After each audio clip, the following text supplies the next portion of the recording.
অথচ আমি যদি জোরে আওয়াজে, বলিষ্ঠ আওয়াজে আমি কালিমার জিকির করি, নারায়ে তাকবীরের ধ্বনি প্রতিধ্বনি উচ্চারণ করি, এর দ্বারাতে অনেক ফায়দা আছে। আমি পরে বলতেছি, একটু জিকির করি, খালি জায়গা পূরণ করি। লা ইলাহা, চমৎকার, বাহ।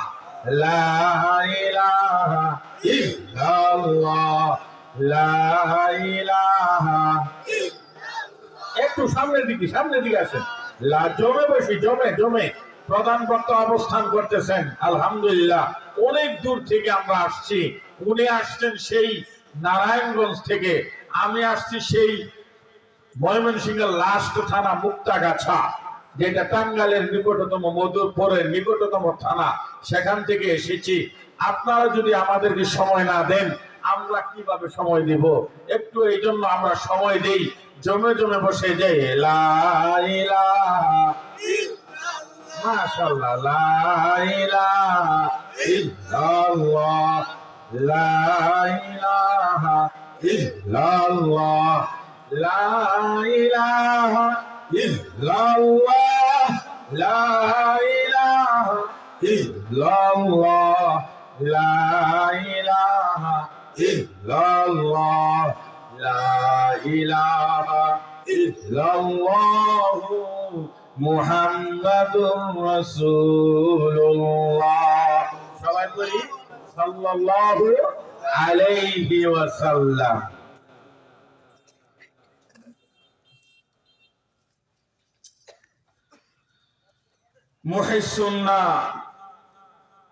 মুহিউস-সুন্নাহ নূরানী হাফেজে মাদ্রাসা, মণিপুরা ৪ নং সদর ইউনিয়ন পরিষদ সংলগ্ন হালুয়াঘাট, ময়মনসিংহ এর উদ্যোগে আয়োজিত আজকের এই দিস্তারে ফজিলত ও দোয়া উপলক্ষে ৩য় বার্ষিক ওয়াজ মাহফিলের আমার অত্যন্ত শ্রদ্ধাভাজন সর্বজন স্বীকৃত বিনীত মহামান্য সম্মানিত সভাপতি সাহেব উপস্থিত হয়েছেন, জাতির সর্বশ্রেষ্ঠ সন্তান সম্মানিত উলামায়ে কেরাম আমার সম্মুখে বসে আছেন, অত্র এলাকার দিন প্রিয়, ইসলাম প্রিয়, ইমানদার মুসলমান ভাই বন্ধুগণ, পিতৃতুল্য সম্মানিত মুরব্বীগণ এবং আমার সমবয়স্ক যুবক বন্ধুরা, পর্দার অন্তরালে অবস্থানরত আমার অত্যন্ত শ্রদ্ধেয়া অবলা সরলা মা ও বোনেরা, শুরুতে মহান রব্বুল আলামিনের আলিশান দরবারে লক্ষ কোটি শুকরিয়া আদায় করি, কৃতজ্ঞতা প্রকাশ করি যে মহান রব্বুল আলামিন আজকে আমাদেরকে এই মুহিউস-সুন্নাহ নূরানী হাফিজিয়া মাদ্রাসার মাহফিল তথা জান্নাতের বাগান, বেহেশতের একখানা টুকরায় এসে বসে পবিত্র কুরআন এবং হাদিসের আলোচনা শোনার জন্য, বসার জন্য তৌফিক দান করেছেন। সেই আল্লাহ জাল্লা শানুহুর আলিশান দরবারে আমরা অন্তরের অন্তঃস্থল থেকে অতি আবেগে মহব্বতের সঙ্গে অত্যন্ত শ্রদ্ধা জড়িত কণ্ঠে আকাশ বাতাস প্রকম্পিত করে কালিমাতুশ শুকর আদায় করি। সবাই করি আলহামদুলিল্লাহ। হয় না? এই মানুষগুলো যদি আপনাদের এলাকার চেয়ারম্যান অথবা মেম্বারের সপক্ষে বাদে মাগরিব থেকে 12টা পর্যন্ত এখন বর্তমান ইলেকশনে মিছিল মিটিং হয়, এই মিছিলে যদি আপনাদের উপস্থিতি আলহামদুলিল্লাহ সন্তোষজনক, এই মানুষগুলো যদি এই রাস্তা দিয়ে স্লোগান দিয়ে দিয়ে মিছিল করে যায়, আওয়াজ মনে হয় এর চেয়ে 2 গুণ 3 গুণ 4 গুণ হবে। ঠিক কিনা জোরে বলেন? ওইখানে আওয়াজ দেওয়াতে লাভ কি? লাভ কিছুই না। লাভ তো হইলো যে চেয়ারম্যান হইলো আর মেম্বার হইলো তার লাভ। আপনার লাভ হইলো আপনি খড়খড়া একটা টুস বা দুইটা টুস, যেটা বাজারের ভিতরে সবচেয়ে কম দাম, ঠিক কিনা জোরে বলেন, আর 1 কাপ লাল পানি। কারণ এতগুলো মানুষের চিনি হলো 150 টাকা কেজি। এই চিনি মনে করেন 5 কেজি 10 কেজি দিতে দিতে শেষে চিনি নাই, কয়েতে লাল পানি কইরেই দে। এই চিনি ছাড়া লাল পানির জন্য আর একটা দুইটা টুসের জন্য আমরা স্লোগান দিতে দিতে গলা ফাটাইয়া 12টা পর্যন্ত একবারে কি করি, জীবন শেষ করে দেই। সকালবেলায় দেখা যায় ঘুমে থেকে উঠে গলা ভাঙা অবস্থা, কুকাইয়া কুকাইয়া গ্যাঙ্গাইয়া গ্যাঙ্গাইয়া ফজরের নামাজের কোনো খবর থাকে না, ঠিক কিনা জোরে বলে।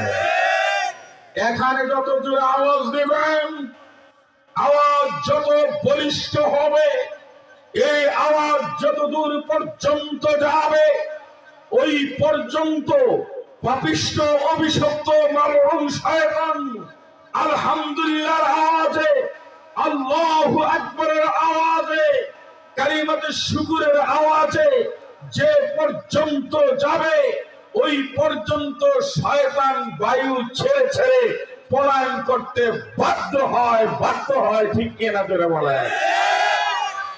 কাজে আওয়াজ দিবেন। এইটা তো 1 লাফ শুনাইলাম, শয়তান তাহলে আশেপাশে থাকবে না। আরেকটা লাফ শুনাই। ও মুসলমান, আজকে ইহুদি খ্রিস্টান চক্র, নাস্তিক মুরতাদেরা তারা উৎপেতে গাপ্তি মেরে বসে আছে মুসলমানের ঈমান আর ইসলামকে ধ্বংস করে দেওয়ার জন্য। তারা নানামুখী ষড়যন্ত্রের শিকার। আজকে যদি আপনারা মুসলমানের আওয়াজ, সিংহের আওয়াজ, বাঘের গর্জন দেন, এই গর্জনের আওয়াজে নাস্তিক মুরতাদ এবং অমুসলিমদের অন্তর প্রকম্পিত হয়ে পলায়ন করতে বাধ্য হবে, ঠিক না যারা বলা। প্রিয় উপস্থিতি মন্ডলী, এই জন্য আসুন আমরা এমন একটা স্লোগান দিব, এমন একটা আওয়াজ দিব, যেই স্লোগানের মাধ্যমে, যে আওয়াজের মাধ্যমে আপনারা জানেন এই দেশে যখন হযরত শাহজালাল ইয়ামানী রাহমাতুল্লাহি আলাইহি সিলেটের পুণ্যভূমিতে কালেমায়ে তাওহীদের দাওয়াত শুরু করেন, নারায়ে তাকবীরের ধ্বনি প্রতিধ্বনিতে যখন গৌর গোবিন্দের রাজপ্রাসাদে যান, এই নারায়ে তাকবীরের ধ্বনি প্রতিধ্বনিতে, কালেমায়ে তাওহীদের আওয়াজে, তাকবীরের ধ্বনিতে তদানীন্তন গৌর গোবিন্দের রাজপ্রাসাদ প্রকম্পিত হয়ে ভেঙ্গে খানখান হয়ে গিয়েছিল, কথা ঠিক কিনা যারা বলেন। প্রিয় উপস্থিতি মন্ডলী, আমাদের ঈমানের আওয়াজ বলিষ্ঠ করতে হবে। আজকে আমরা চতুর্মুখী ষড়যন্ত্রের শিকার। আপনারা জানেন গত কয়েকদিন আগে আমাদের এই দেশে এই মুসলমানের উপরে নির্যাতন করার জন্য এই দেশে ওই উগ্র হিন্দুত্ববাদী ওই ইসকনের সদস্যরা বাংলাদেশের হিন্দু রাষ্ট্র প্রতিষ্ঠা করার জন্য তারা মুসলমান তথা বাংলাদেশের ওই দূতাবাসের উপরে, ওই ভারতে বাংলাদেশের দূতাবাসের উপরে আক্রমণ করেছে। শুধু তাই নয়, এই বাংলাদেশের সীমান্ত দিয়ে ওই স্কুলের সদস্যরা, ওই হিন্দুত্ববাদীরা বাংলাদেশে ঢুকার চেষ্টা করতেছে এবং মুসলমানের বিরুদ্ধে যুদ্ধ করতেছে, বলে ঠিক কিনা জোরে বলেন। আজকে তাদের বিরুদ্ধে রুখে দাঁড়াতে হবে। মুসলমানের সেই পূর্বের শক্তি, সাহাবা কেরামের শক্তি, হযরত আলী রাদিয়াল্লাহু আনহু শেরে খুদার আলীর শক্তি, হযরত ওমর ফারুক রাদিয়াল্লাহু আনহুর ঈমানি শক্তি, খালিদ বিন ওয়ালিদের শক্তি, বদরের হাতিয়ার আবার গর্জে উঠতে হবে, ঠিক কিনা জোরে বলেন। প্রিয় উপস্থিতি মণ্ডলী, আজকে মুসলমান জেগে উঠেছে। 95% এই মুসলমানের দেশে কোন ইসকনের ওই রাজত্ব, হিন্দুত্ববাদের রাজত্ব, ভারতের আগ্রাসন বাংলার মুসলমান সহ্য করে না, ঠিক না বলে।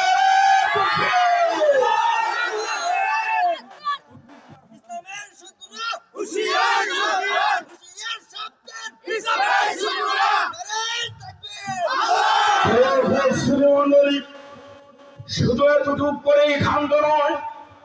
আজকে আপনারা জানেন সারা বাংলাদেশের এমন কোন মসজিদ, এমন কোন জেলা শহর, থানা শহর, উপজেলা শহর নাই যেখানে ইসকনের বিরুদ্ধে বাংলার তৌহিদি জনতা জেগে উঠে নাই। ঠিক কিনা জোরে বলেন?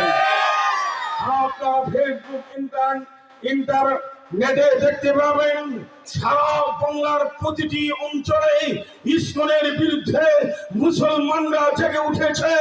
ওই 2%, 3% হিন্দুরা আজকে আমার আপনার ভাই সেই চট্টগ্রামের সাইফুল ইসলাম আলিফ একজন আইনজীবীকে নির্মমভাবে হত্যা করে জবাই করা হয়েছে।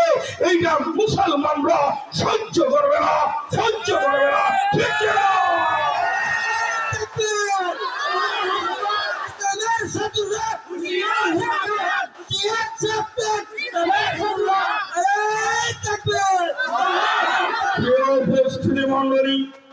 সুতরাং আজকের এই হালুয়াঘাটের এই বিশাল জনসমুদ্র থেকে জানিয়ে দিতে চাই, বর্তমান অন্তর্বর্তীকালীন সরকারকে জানিয়ে দিতে চাই, সেই তত্ত্বাবধায়ক সরকারকে জানিয়ে দিতে চাই, আপনি দেখেছেন আপনার ওই নেট এবং ইন্টারনেটের মাধ্যমে দেখুন বাংলার মুসলমান এটা পশ্চিমকালেও সহ্য করবে না।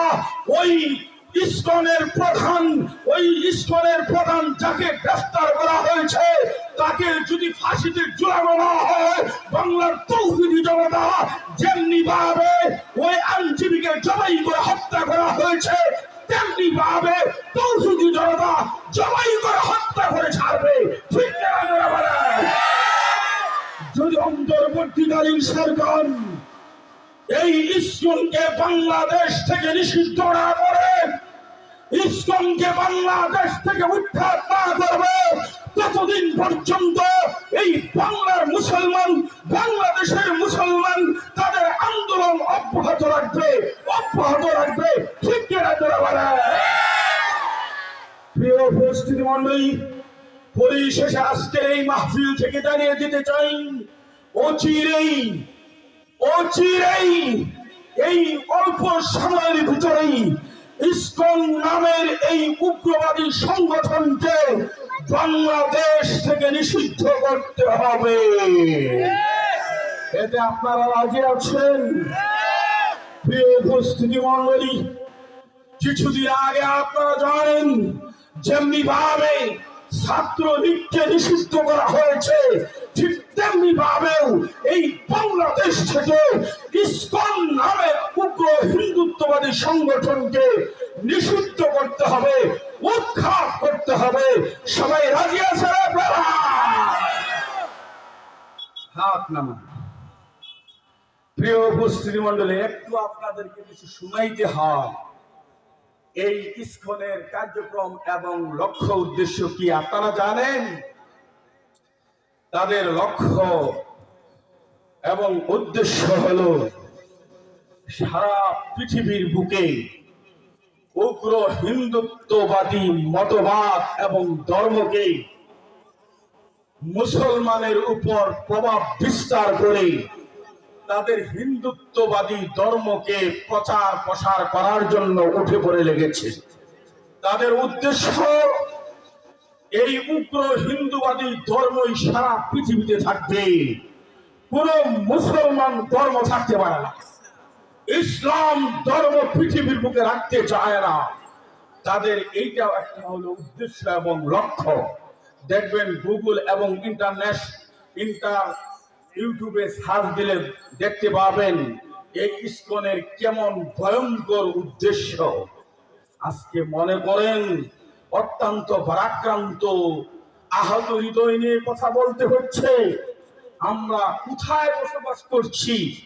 95% মুসলমানের দেশে আমাদের সাইফুল ইসলাম আলিফ ভাই অ্যাডভোকেটকে দিনের দুপুরে হত্যা করে জবাই করেছে। কত বড় দুঃসাহসের পরিচয়! অথচ তাদের জাতি ওই অন্যান্য হিন্দুরা তারা মনে হয় সকলে মায়ের কুলে আছে। ঠিক না জোরে বলেন? আমি তো মনে করি বাংলাদেশের হিন্দুরা তারা জান্নাতে বসবাস করতেছে, ঠিক কিনা জোরে বলেন? কারণ বাংলাদেশের মানুষ ওদের মতো উগ্রবাদী নয়। বাংলাদেশের মানুষ তারা সম্প্রীতি একতাবদ্ধতাকে পছন্দ করে। দাঙ্গা হাঙ্গামা মারামারি কাটাবাটকাটি মুসলমানরা পছন্দ করে না, ঠিক কিনা জোরে বলেন? মাশাআল্লাহ, এখন অনেক লোক হয়েছে, আলোচনা করা যাবে। আসলে এতক্ষণ যা আলোচনা করলাম এইটা আমার আলোচ্য বিষয় থেকে অপ্রাসঙ্গিক আলোচনা। এই কারণে করলাম, কারণ রাত তো 10টা বেজে গেছে, ঘুমের একটা আবরণ চোখে আসতে শুরু করেছে। এই ঘুমের আবরণটাকে দূরীকরণার্থে আমি কিছু হুঙ্কার দিলাম। এতে আপনারা কি মন খারাপ করছেন? আরো জোরে বলেন, মন খারাপ করছেন? সকলের কাছে ভালো লেগেছে? তাহলে আবারও একটা স্লোগান দিই, আকাশ বাতাস প্রথম বিরুদ্ধ করে, নারায়ে তাকবীর, নারায়ে তাকবীর। ইসলামের শত্রুরা হুঁশিয়ার সাবধান। মাশাআল্লাহ, হালুয়াঘাট এলাকার মানুষের ইমানের মাশাআল্লাহ অনেক চেতন এসে গিয়েছে, জেগে আছে। দুনিয়ার ইহুদিবাদী, তৃত্ববাদী, দ্বিত্ববাদী এবং ওই বহুত্ববাদী মুশরিক তোমরা দেখে যাও। এইভাবে হালুয়াঘাটেই রকম সারা বাংলাদেশের প্রতিটি থানায় থানায় আনাচে কানাচে ওই ইসকন এবং অমুসলিমদের বিরুদ্ধে জিহাদ করার জন্য প্রস্তুত হয়েছে, ঠিক কিনা বলা? প্রিয় উপস্থিতি মণ্ডলী, আমি আপনাদের সামনে পবিত্র কোরআনুল কারীম থেকে 2খানা আয়াত তেলাওয়াত করেছি। বিষয়টা অনেক লম্বা চওড়া। আমি যে বিষয়টা আমি আপনাদের সামনে উপস্থাপন করতে চেয়েছিলাম, সেই কর্তৃপক্ষ বলল যে হুজুর আপনি বিষয়টা একটু চেঞ্জ করে আপনারটাও রাখলেন এবং আমাদের মাদ্রাসা সংক্রান্ত কোরআন শিক্ষা দিলে ছেলে মেয়েদেরকে এটা কি লাভ, আর না দিলে কি ক্ষতি? মেয়েদেরকে ছেলেদেরকে যদি এই মাদ্রাসায় না পড়ান তাহলে এই ছেলের দ্বারা আপনি কেমন কঠিন শাস্তি, ভয়ঙ্কর শাস্তির সম্মুখীন হবেন। ইত্তকার বিষয় কিছু আলোচনা করব, যদি আপনারা মনোযোগ সহকারে শুনেন। রাজি আছেন? সবাই রাজি আছেন? প্রিয় উপস্থিতি মণ্ডলী, আল্লাহ পাক রব্বুল আলামিন পবিত্র কালামুল্লাহ শরীফে ঘোষণা করেন, وَمِنْ وَرَائِهِمْ بَرْزَخٌ إِلَى يَوْمِ يُبْعَثُونَ। আল্লাহ পাক রব্বুল আলামিন বলেন, তোমাদের পিছনে, তোমাদের সামনে তোমরা যখন দুনিয়া থেকে বিদায় নেবে, বিদায় নেওয়ার পর তোমাদের সামনে রয়েছে একটা জগৎ। এই জগৎটার নাম হইল আলমে বারজাখ, কবরের জগৎ। আর এই জগৎ শুরু হবে মানুষের মৃত্যুর পর থেকে শুরু করে ইলা ইয়াউমি ইউবাসুন, হযরত ইসরাফিল আলাইহিস সালাতু ওয়াস সালামের সিংহায় ফুৎকার দেওয়ার আগ পর্যন্ত। প্রিয় হাজিরিন, আল্লাহ পাক রব্বুল আলামিন বলেন, এই যে দীর্ঘ সময় আজরাইল আলাইহিস সালাতু ওয়াস সালাম যেই দিন আপনার রূহটা কবজ করে নিয়ে যাবেন, ওই দিন থেকে শুরু হয় আপনার আলমে বরজখের জীবন, কবরের জগৎ শুরু হয়। আর শেষ হয় যেই দিন হযরত ইসরাফিল আলাইহিস সালাতু ওয়াস সালাম সিংহায় ফুৎকার দিবেন, ওই দিন শেষ হয়। তাহলে কবরের জগৎ শুরু হলো আজরাইল আলাইহিস সালামের জান নেওয়া থেকে শুরু করে হযরত ইসরাফিল আলাইহিস সালাতু ওয়াস সালাম সিংহায় ফুৎকার দেওয়ার পূর্ব মুহূর্ত সময় পর্যন্ত এই সময়ের জগৎটাকে বলা হয় কবরের জগৎ। তাহলে বোঝা যাচ্ছে জগৎ হলো তিন ধরনের, তিন প্রকার। একটা হলো দুনিয়ার জগৎ, আরেকটা হলো কবরের জগৎ, আরেকটা হলো আখিরাতের জগৎ। আরো পরিষ্কার এবং শুদ্ধ ভাষায় যদি বলেন, একটা হলো ইহকাল, আরেকটা হলো কবরের কাল, আরেকটা হলো পরকাল। এই তিন কালের সমষ্টি মাঝে আমরা সকলে আছি। আমরা কিছু মানুষ আছি দুনিয়ার কালে, ইহ জগতে, ইহ কালে। কিছু মানুষ আছি কবরের জগতে, আর কিছু মানুষ আছি যাদেরকে আল্লাহ তাআলা আলমে বরজখ কবরের জগৎ থেকে নিয়ে আখিরাতের জগতে নিবেন, সেটা কিয়ামত প্রতিষ্ঠা হওয়ার পর। প্রিয় উপস্থিতি মণ্ডলী, এই তিন জগতের থেকে আমি কবরের জগতের কিছু আলোচনা করব। এইটা হলো আমার আলোচ্য বিষয়ের, ব্যক্তিগত আলোচ্য বিষয়ের একটা অংশ।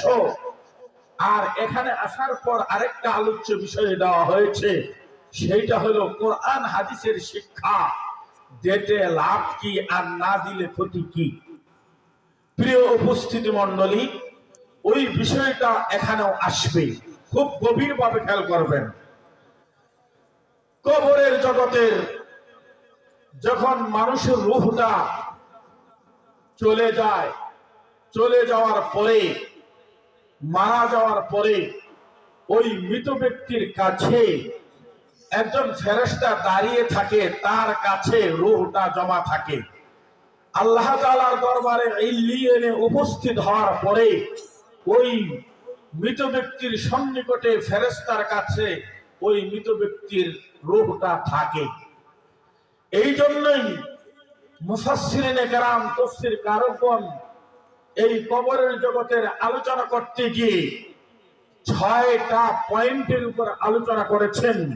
সেখান থেকে আমি হয়তোবা 2-3টা পয়েন্টে, 3টা পয়েন্টে কথা বলতে পারবো, সময় হবে না, তার আগেই শেষ হবে।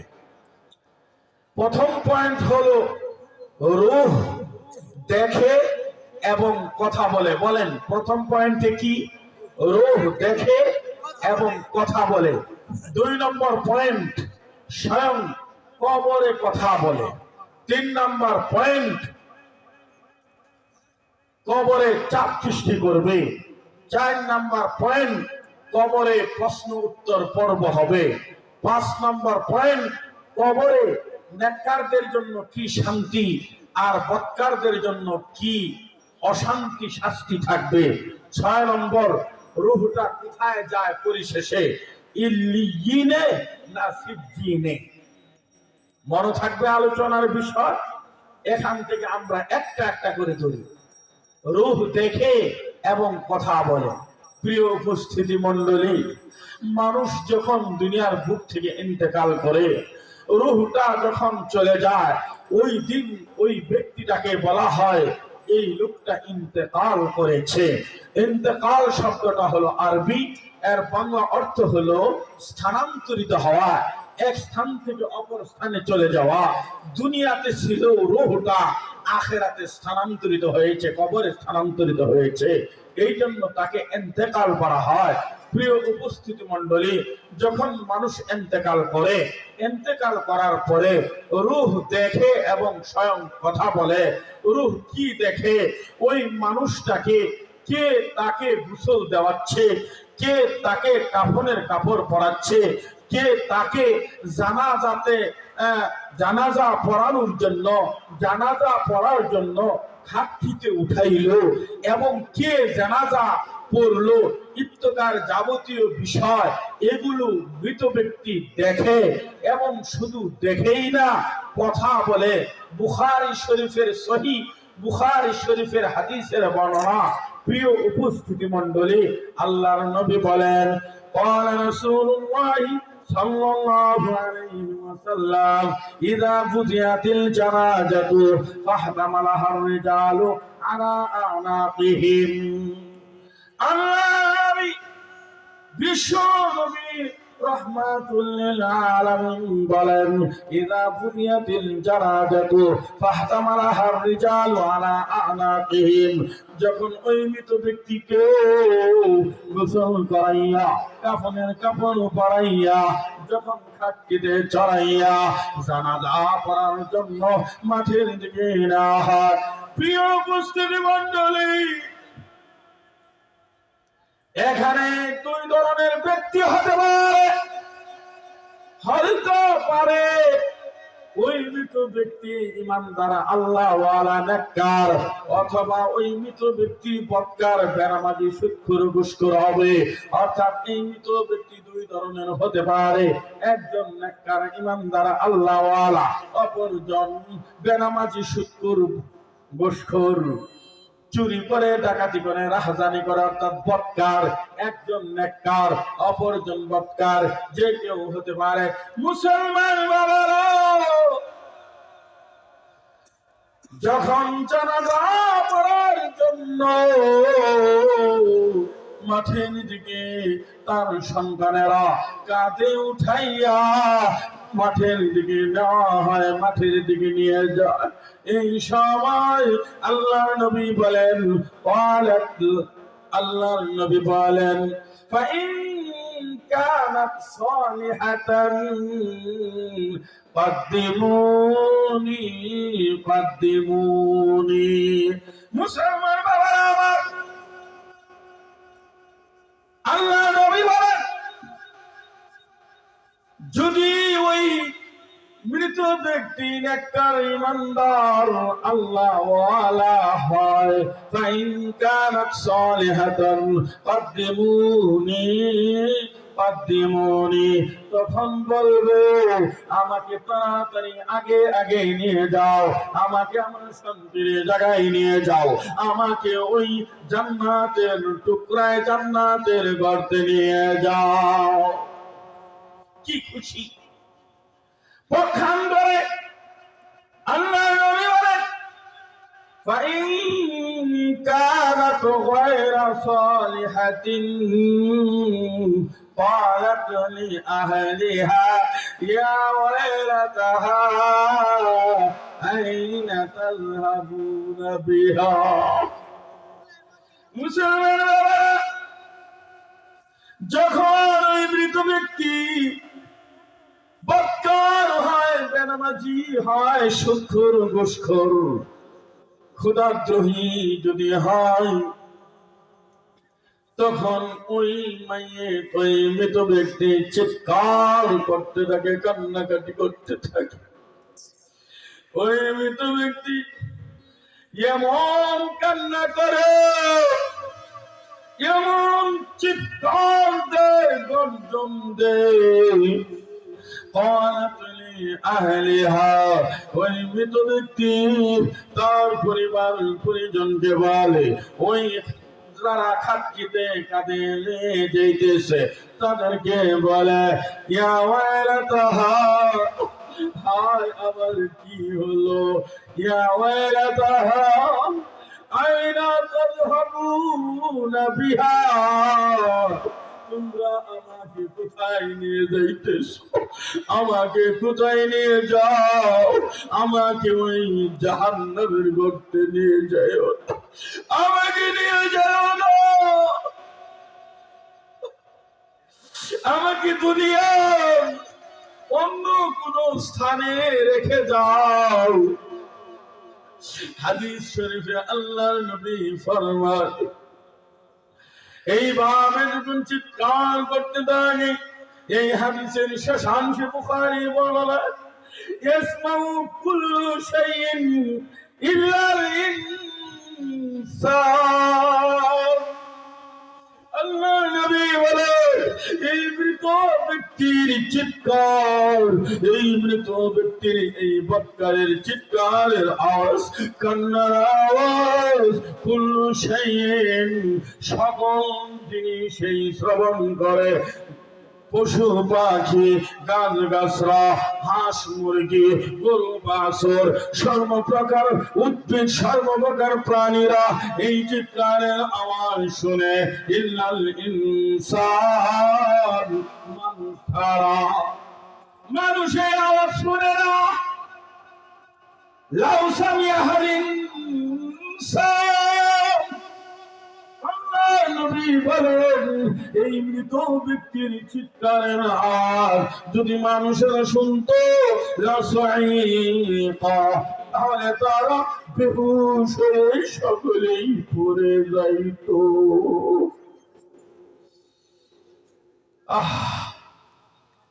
ও মুসলমান, তাহলে বেনামাজি বৎকারের জন্য এইরকম চেষ্টা হবে। পক্ষান্তরে ইমানদার আল্লাহওয়ালা ব্যক্তি যদি হয়, সে খুশিতে বাকবাকুম হয়ে যায় আর বলে আমাকে তাড়াতাড়ি আমার শান্তির জায়গা, আমার নিরাপত্তের জায়গা, আমার জান্নাতের বাড়িতে নিয়ে যাও। সুবহানাল্লাহ, আরে সুবহানাল্লাহ। প্রিয় উপস্থিতি মণ্ডলী, হাদিস শরীফে আল্লাহর নবী বলেছেন, নূরুস সুদুর ফি আহওয়ালিল কুবুর, এই কিতাবের ভিতরে বর্ণিত আছে, যদি নেককার ইমানদার আল্লাহওয়ালার জানাজার নামাজ যদি ওই ইমানদার ওই মাইয়িতের ছেলে অথবা ছেলের ঘরের ছেলে অথবা ওই মাইয়িতের ছোট ভাই অথবা ওই মৃত ব্যক্তির মেয়ের জামাতা, যে কেউ ব্লাড কানেকশনের কোন আত্মীয় যদি তার জানাজার নামাজ পড়ায়, তাহলে আল্লাহর নবী বলেন এই মৃত ব্যক্তি এত আনন্দিত পুলকিত হয়, এত খুশি হয়, এত সন্তুষ্ট হয়, তাম পৃথিবীর সমস্ত অর্থ সম্পদ, টাকা পয়সা, বাড়ি আর জমিন যদি এক ব্যক্তিকে দেওয়া হয়, ওই ব্যক্তি তাম পৃথিবীর সমস্ত অর্থ সম্পদ পাওয়ার পরে যেই পরিমাণ খুশি এবং আনন্দিত হয়, আল্লাহ নবী বলেন এর চেয়েও বেশি আনন্দিত হয় ওই মৃত ব্যক্তি তার আত্মীয় স্বজন জানাজার নামাজ পড়ার কারণে। সুবহানাল্লাহ।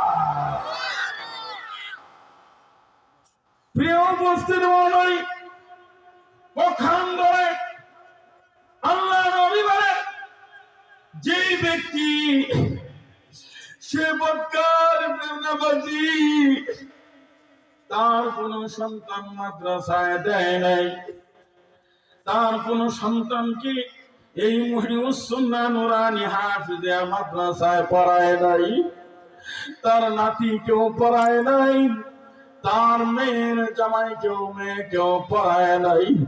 এক কথা, ওই ব্যক্তির জানাজার নামাজ যদি অন্য কেউ পড়ে, তাহলে ওই মৃত ব্যক্তি এত অসন্তুষ্ট হয়, এত নাখুশ হয়, এত মন খারাপ করে থাকে, মনে হয় তখন পৃথিবীর সমস্ত সম্পদ যদি তার কাছ থেকে ছিনিয়ে নেওয়ার পরে, একজন মানুষ থেকে ছিনিয়ে নেওয়ার পরে ওই মানুষটা যেরকম দেউলিয়া এবং অসহায় গরিব হয়ে যায়, তার চেয়েও বেশি মন খারাপ হয়ে বসে থাকে। নাউজুবিল্লাহ। প্রিয় উপস্থিতি মণ্ডলী, তাহলে এখানে যেহেতু কথা পয়েন্ট এসেই গিয়েছে, কবরের জগতের দ্বিতীয় পয়েন্ট কবর কথা বলে, তৃতীয় পয়েন্ট কবরে চাপ সৃষ্টি করে, ওই দুই পয়েন্ট বর্ণনা করার আগে আমি যেহেতু মাদ্রাসা সংক্রান্ত ছেলে মেয়েকে শিক্ষা সংক্রান্ত বিষয় এই পয়েন্টের ভিতরে অন্তর্ভুক্ত হয়েছে, সেই হিসাবে আমি আপনাদের সামনে কিছু এই পয়েন্টে কয়েক মিনিট কথা বলবো। এতে আপনারা সবাই রাজি আছেন? শুনতে আগ্রহ আছে? মাশাআল্লাহ, চমৎকার চমৎকার। সত্যি আপনাদের শোনার আগ্রহ দেখে আমি আপনাদের জন্য অন্তর থেকে দোয়া করি। আমি পুলকিত এবং আনন্দিত। প্রিয় উপস্থিতি মণ্ডলী, তাহলে কি বুঝতে পারলাম?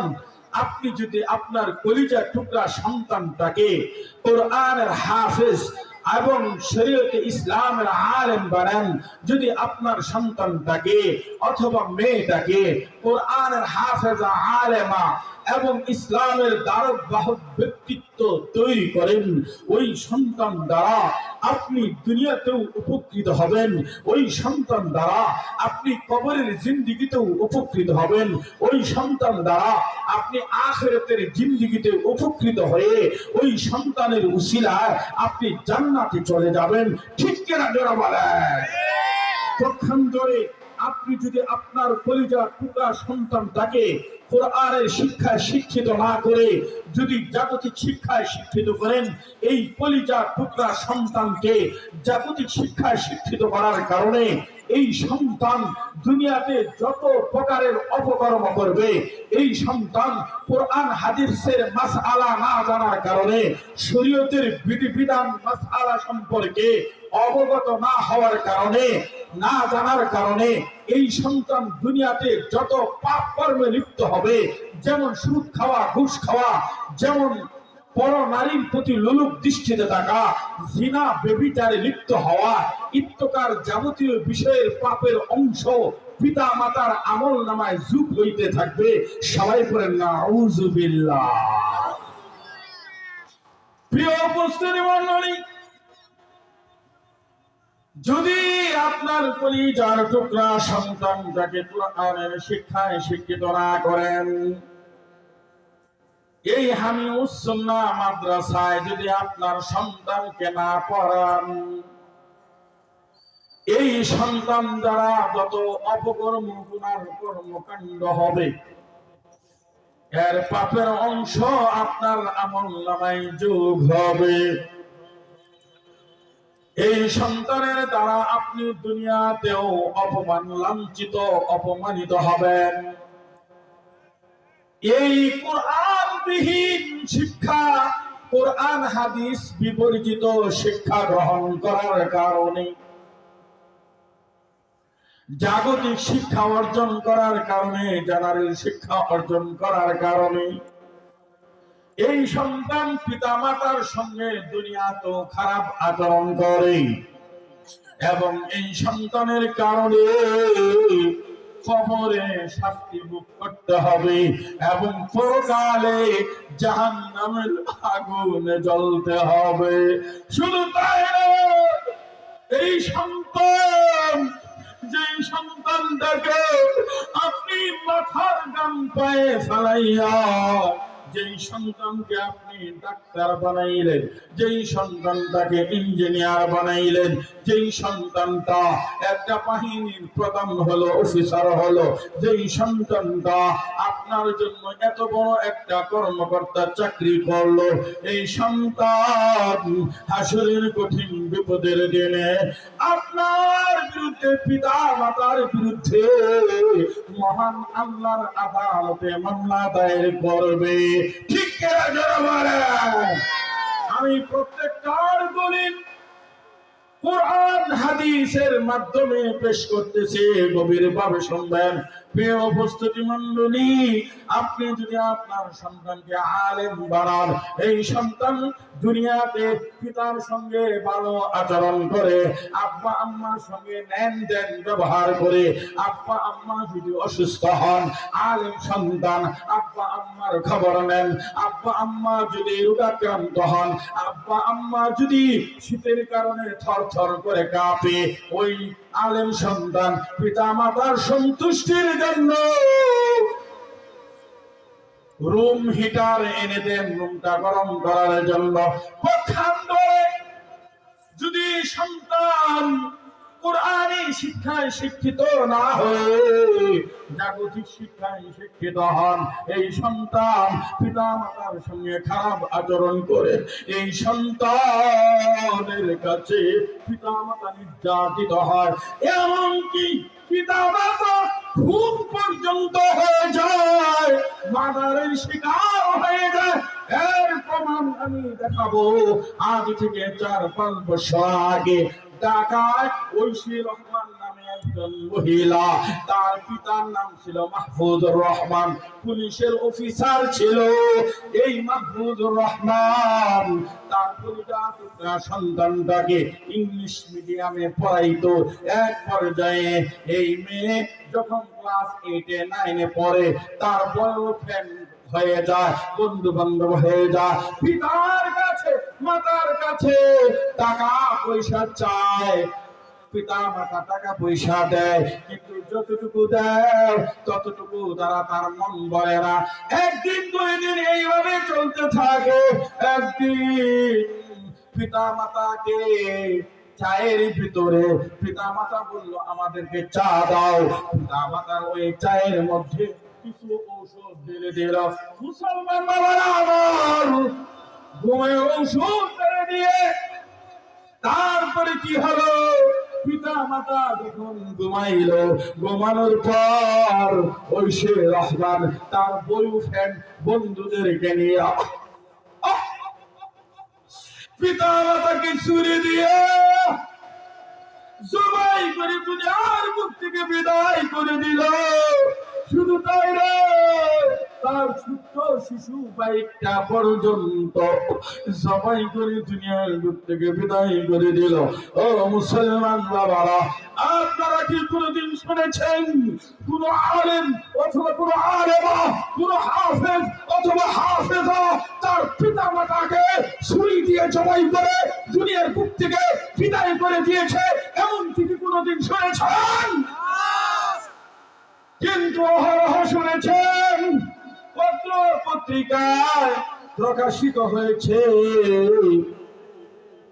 আপনার কলিজা টুকরা অংশের সন্তান, যেই সন্তানটাকে ইঞ্জিনিয়ার বানাইলেন, ডাক্তার বানাইলেন, যেই সন্তানটাকে আপনি অফিসার বানাইলেন, এই সন্তান পিতা মাতার সঙ্গে ভালো পরিচয় দেয় না। ঢাকা শহরে সে 3 তলা 5 তলা 10 তলা 16 তলা ফ্ল্যাটে থাকে, পিতা গ্রাম থেকে যায় আর অন্যান্য বন্ধু বান্ধবের সঙ্গে বলে এইটা আমার গ্রামের চাকর। নাউজুবিল্লাহ, এমন ঘটনা কথা কি বলতে না? প্রিয় উপস্থিতি মণ্ডলী, এই তো শুনাইলাম দুনিয়ার কিছু খারাপতা, দুনিয়ার কিছু অপকারিতা। আপনার সন্তানকে যদি কোরআন শিক্ষায় শিক্ষিত না করেন, এই সন্তান দ্বারা দুনিয়াতে উপকৃত হতে পারবেন না। পক্ষান্তরে আপনার সন্তানটাকে কোরআনের হাফেজ বানাইলে, যখন আপনার কাছে আজরাইল এসে গেল, আপনি মুমূর্ষ অবস্থায় শায়িত, আজরাইল চতুর্দিকে ঘুরছে আপনার রূহটাকে কব্জ করার জন্য। আপনার কলিজার টুকরা সন্তান, ছেলে হোক মেয়ে হোক, তারা আপনার শিরে বসে পবিত্র কুরআনুল কারীমের সূরাত ইয়াসিন, এই সূরা ইয়াসিন তেলাওয়াত করছে। হাদিসের ভিতরে আল্লাহর নবী ফরমান, সূরা ইয়াসিন যদি ব্যক্তির কাছে তেলাওয়াত করা হয়, তাহলে তার জান, তার রূহটা সহজে বের হয়ে যায়। সুবহানাল্লাহ। প্রিয় উপস্থিতি মণ্ডলী, শুধু তাই নয়, এই ছাড়া আপনার জানাজা পড়াবে, এইটার ফজিলত আমি কবরের জগতের প্রথম পয়েন্টেই বলে ফেলেছি। পক্ষান্তরে এই সন্তান যদি কোরআন শিক্ষায় শিক্ষিত না হয়, মুহিউসসুন্নাহ নুরানি হাফিজিয়া মাদ্রাসায় যদি হেফজ না পড়ান, যদি হাফেজ না হয়, এই সন্তান যদি আইবি এমকম বিকম ডাক্তার ইত্যাদি হয়েছে, কিন্তু সূরা ইয়াসিন জানে না, কিন্তু সূরা মুলক পড়তে পারে না, কোরআন শরীফ তেলাওয়াত করতে পারে না, এই লোক ভাড়া করা এলাকা থেকে একজন আলেম অথবা হাফেজ সাহেবকে নিয়ে আপনার পিতা মাতার কাছে বসাবে, কিন্তু হাফেজ সাহেব আসা আস্তে আস্তে পিতা দুনিয়ার বুক থেকে ইন্তেকাল করে। ঠিক তাহলে আজকে থেকে প্রতিজ্ঞা নেন, আপনার একজন কলিজার টুকরা সন্তান তাকে এই হামিদ সুন্নাহ মাদ্রাসায় দিবেন। রাজি আছেন তো? এইটা তো শুনাইলাম দুনিয়ার কিছু লাভ। চলে যাই আমরা কবরের জিন্দেগিতে। আমি আগেই বলেছি, আপনার সন্তানটাকে কোরআন শিক্ষায় শিক্ষিত করলে দুনিয়াতে কি লাভ, না শিক্ষিত করলে দুনিয়াতে কি ক্ষতি, একটু সামান্য কিছু ধারণা দিলাম। চলে যাই আমরা, এই ইহ জগতের আলোচনা হলো, চলে যাই আমরা কবরের জগতের আলোচনায়। কবরের জগতের আলোচনায় আপনি আপনার এই সন্তান দ্বারা কেমন উপকৃত হবেন। তাহলে চলি আমরা তাফসীরে কাবীরের একটা চমৎকার মজাদার ঘটনার দিকে। তাফসীরে কাবীরের ভিতরে উল্লেখিত হয়েছে, প্রিয় উপস্থিতি মণ্ডলী, কবরের জগতে আপনি যদি আপনার ছেলেকে কোরআন তেলাওয়াত করান, তাহলে এই কোরআন তেলাওয়াতের বদৌলতে, সূরা ইয়াসিন পড়ার বদৌলতে, কোরআনের সূরা ফাতিহা পড়ার বদৌলতে পিতা মাতার কবরের আযাব বন্ধ হয়ে যায়, মাফ হয়ে যায়, মাফ হয়ে যায়। সুবহানাল্লাহ। এটা আমার মুখের কথা নয়, এইটা হলো তাফসীরে কাবীর, পবিত্র কোরআন কারীমের সবচেয়ে বড় একটা তাফসীর গ্রন্থ। তাফসীরে কাবীরের ভিতরে উল্লেখিত হয়েছে, বর্ণিত আছে, একদিন ঈসা ইবনে মারইয়াম তিনি কোনো কাজের জন্য সফরে বের হইলেন। হযরত ঈসা ইবনে মারইয়াম যেতে যেতে রাস্তার সাইডে, রাস্তার পাশে পড়ে গেল একটা গুরুস্থান। গুরুস্থানের কাছে যাইতে ভীষণ চিৎকারের আওয়াজ, জাহান্নামের আগুনের তর্জন গর্জনের আওয়াজ, শাস্তির আওয়াজ হযরত ঈসা আলাইহিস সালামের কানে আসতে লাগলো। হযরত ঈসা আলাইহিস সালাম তাড়াতাড়ি ওই কবরস্থান, ওই গুরুস্থান অতিবাহিত হইতে লাগলো। অতিবাহিত হওয়ার পর বেশ কিছুদিন পরে হযরত ঈসা আলাইহিস সালাম এবার ওই গুরুস্থানের নিকট দিয়ে ফিরতেছেন। গুরুস্থানের নিকট দিয়ে যখন অতিবাহিত হচ্ছে, এবার গুরুস্থান থেকে কোন চিৎকারের আওয়াজ, জাহান্নামের শাস্তির তর্জন গর্জনের আওয়াজ, জাহান্নামের আগুনের আওয়াজ আসে না। খুব গভীর মনোযোগ হযরত ঈসা আলাইহিস সালামের মনে এবার প্রশ্ন জাগতেছে, প্রশ্ন সৃষ্টি হলো, আমি গুরুস্থানের নিকট দিয়ে গেলাম, গুরুস্থান থেকে চিৎকারের আওয়াজ, কান্নার আওয়াজ, জাহান্নামের শাস্তির আগুনের আওয়াজ আসলো। এবার তো কবর থেকে কোনো আওয়াজ নাই, উল্টো ওই কবরস্থান থেকে জান্নাতের সুঘ্রাণ বের হইতেছে। সুবহানাল্লাহ। আরেকটু জোরে সুবহানাল্লাহ। একটু সুবহানাল্লাহ বেশি বেশি করবেন, কারণ হাদিসের ভিতরে আসে সুবহানাল্লাহ আযম মিনাল উহুদ। সুবহানাল্লাহ কেউ যদি একবার পড়ে, উহুদ পাহাড়ের চেয়েও আরো বেশি পরিমাণ নেকি ওই ব্যক্তির আমলনামায় দেওয়া হয়। সুবহানাল্লাহ। এইজন্য তো বক্তারা বেশি বেশি সুবহানাল্লাহ আলহামদুলিল্লাহ পড়া। আরে মিয়া, এটা তো আপনাদের জন্য একটা ক্লাস। যদিও আপনাদের বয়সে আমি ছোট অথবা ছোটদের বড়, কিন্তু আমাকে বসাইছেন উঁচু স্থানে একটা ক্লাসে। এই ক্লাসের ভিতরে যা হা অথবা না, সুবহানাল্লাহ অথবা আলহামদুলিল্লাহ পড়বেন, এই পড়ার বদলতে আপনার আমলনামায় নেকি লেখা হবে। সুবহানাল্লাহ বলেন।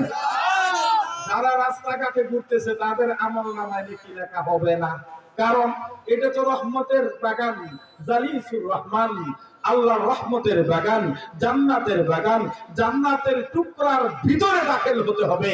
যারা এই রহমতের ভিতরে দাখিল হইল, বসে আলোচনা শুনতেছে, তাদের আমলনামায় কিরামান কাতিবিন, মহিমান্বিত সম্মানিত ফেরেশতা, ডান কাঁধে যিনি নিয়োজিত আছেন, আপনার আমলনামায় নেকি লেখার কাজ সন্ধ্যা থেকে শুরু করে দিয়েছে। এই যে লিখতেছে লিখতেছে চলতেছে, দোয়ার আগ পর্যন্ত চলতেই থাকবে, চলতেই থাকবে। ঠিক কিনা বলে? আর যারা রাস্তায় আছে তাদের আমলনামায় লেখা হবে না। কারণ আপনাদের চতুর্দিকে রহমতের ফেরেশতারা আপনাদের এই চিত্রটাকে ক্যামেরা বন্দী করছে। ক্যামেরা বন্দী বুঝেন? আপনাদের ভিডিও ধারণ হচ্ছে, দেখছেন না? ওই যে মোবাইলে ভিডিও ধারণ হচ্ছে, এই মোবাইল যদি মানুষদের এই চেহারা, বডি, কথাবার্তা, হাত নাড়া চাড়া এগুলো যদি ভিডিও ধারণ করতে পারে, যে আল্লাহ মানুষকে সৃষ্টি করেছেন, ওই মানুষের মাথায় যদি 100 বছর 50 বছর আগের ভিডিও অনুষ্ঠানটাকে যদি আবার পুনরায় সম্প্রচার করে দেখাইতে পারে, ওই আল্লাহ হাসরের কঠিন বিপদের দিনে আজকের এই মাহফিলের চিত্রটাকে আপনি বসে বসে দেখতে পাবেন। ঠিক কিনা বলেন? কি বলতেছিলাম? হযরত ঈসা ইবনে মারইয়াম আলাইহিস সালাম, হযরত ঈসা আলাইহিস সালাম মনের ভিতরে উদয় হইল, কি ব্যাপার? এখান দিয়ে গেলাম, শাস্তির আওয়াজ শোনা গেল, এখন শাস্তির কোনো আওয়াজ নাই।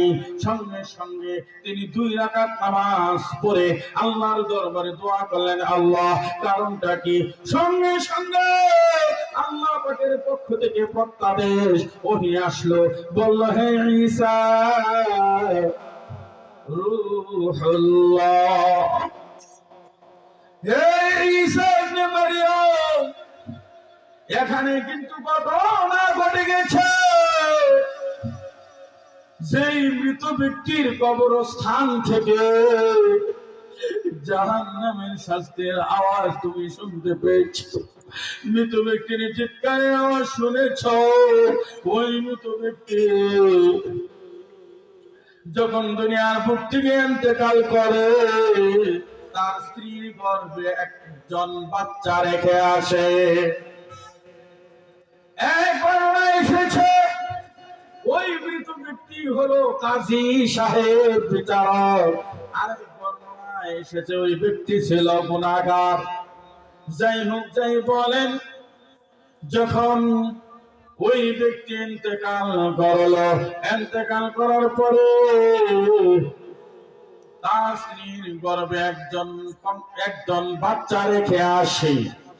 ওই বাচ্চা যখন 10 মাস 10 দিন অতিবাহিত হওয়ার পর ওই মৃত ব্যক্তির স্ত্রীর গর্ভ থেকে বাচ্চা যখন প্রসব হয়, বাচ্চা প্রসব হওয়ার পরে ওই মৃত ব্যক্তির স্ত্রী, বাচ্চার মা, ওই বাচ্চাটাকে, ওই সন্তানটাকে 1 বছর 2 বছর 3 বছর 4 বছর 5 বছর পর্যন্ত তাকে লালন পালন করে যখন বড় করতে লাগলো, হাঁটি হাঁটি পা পা করে যখন 5 বছর বয়সে উপনীত হলো, এবং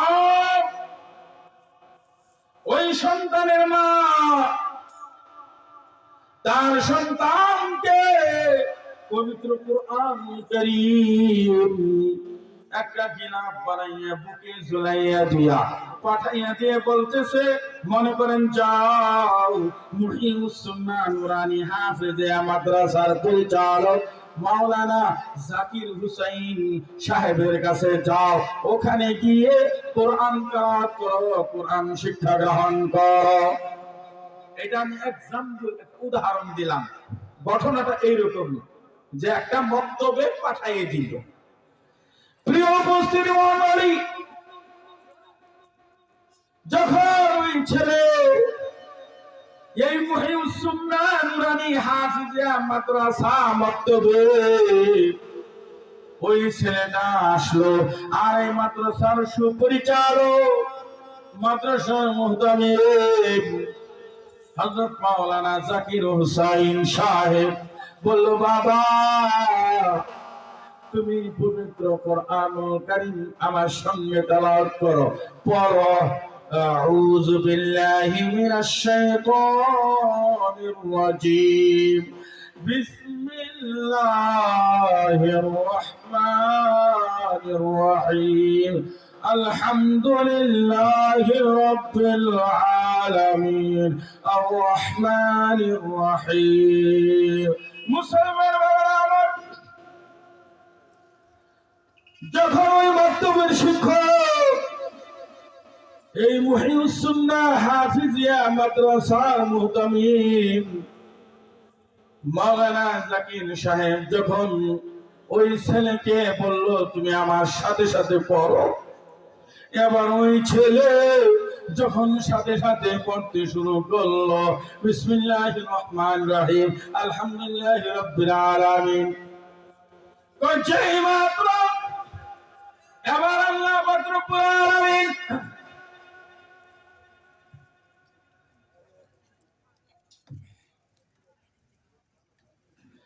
হযরত ঈসা ইবনে মারইয়াম আলাইহিস সালাতু ওয়াস সালাম কে বললেন, হে ঈসা রূহুল্লাহ, তুমি ভালো করে শুনে রাখো,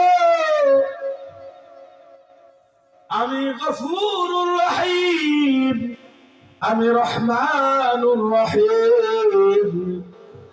আমার ইজ্জতের কসম, আমার সম্মানের কসম, যেই ছেলেটা, যেই কবরস্থ ব্যক্তির ছেলেটা আমি আল্লাহর নাম নিয়ে আমার কোরআন তেলাওয়াত করতে শুরু করে দিয়েছে, আমার ইজ্জতের কসম, আমার সম্মানের কসম, আমি কিভাবে এই ছেলের পিতাকে আমি কবরে শাস্তি দিব, এই জন্য আমি কবরে নিয়োজিত ফেরেশতাদেরকে বলে দিলাম তার শাস্তি বন্ধ করে দাও, আর কবরটাকে জান্নাতে টুকরা বানাইয়া দাও।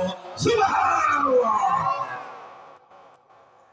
দেখছেন, ক খ গ ঘ ঙ ABCD এগুলি পড়ার বদলতে আপনার আমার দাদা দাদি নানা নানি যারা দুনিয়া থেকে বিদায় নিয়েছেন তাদের কবরের আযাব বন্ধ হয়ে যায়, কবরের আযাব মাফ হয়ে যায়, এমন কোন ঘটনা পৃথিবীর সৃষ্টি লগ্ন থেকে এই যাবৎ পর্যন্ত কেউ দেখাইতে পারে নাই, কেউ দেখাইতে পারে নাই। ঠিক না মুসলমান? ঠিক না? প্রিয় উপস্থিতি মণ্ডলী, তাহলে আমরা কি বুঝতে পারলাম?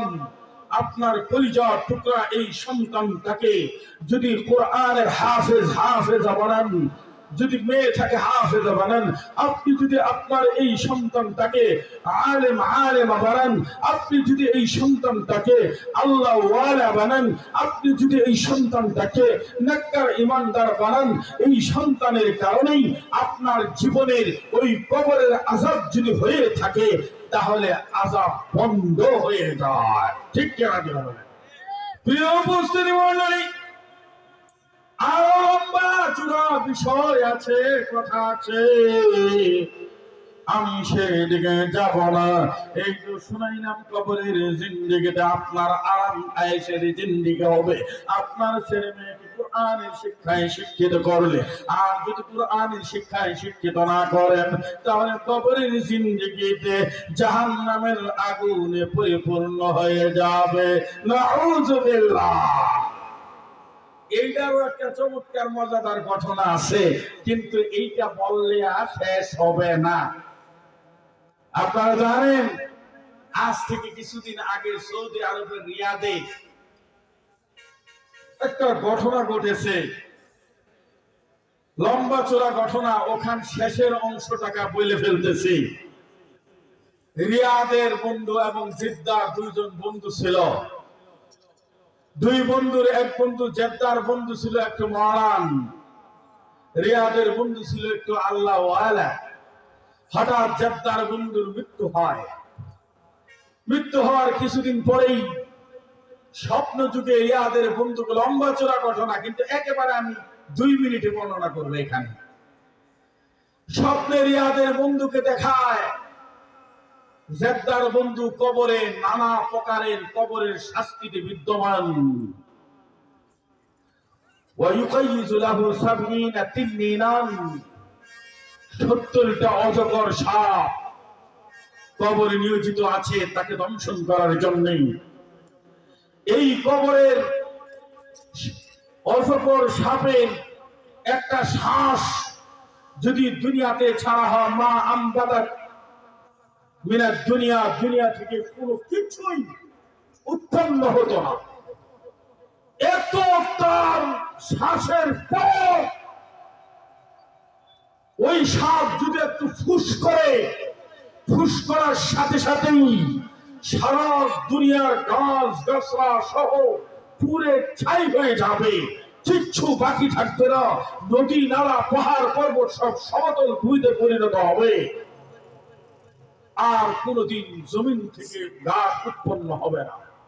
এমন সাপে দংশন করতে থাকবে। যাই হোক, বন্ধুকে বলতেছে আমি তো কবরে নানা প্রকার শাস্তিতে বিদ্যমান, সাপে আমাকে দংশন করছে, কবরে বিভিন্ন রকমের আইটেমের শাস্তি আমাকে ভোগ করতে হচ্ছে।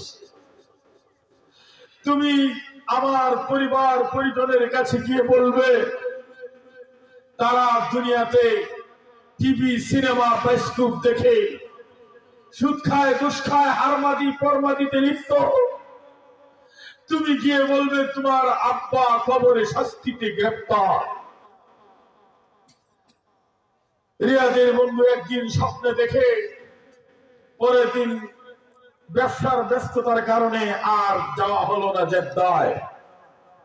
দ্বিতীয় রাতে একই ধরনের স্বপ্ন দেখে আবার তার যাইতে সুযোগ হলো না। তৃতীয় রাতে আবার ওই স্বপ্ন দেখে যাইতে সুযোগ হলো না।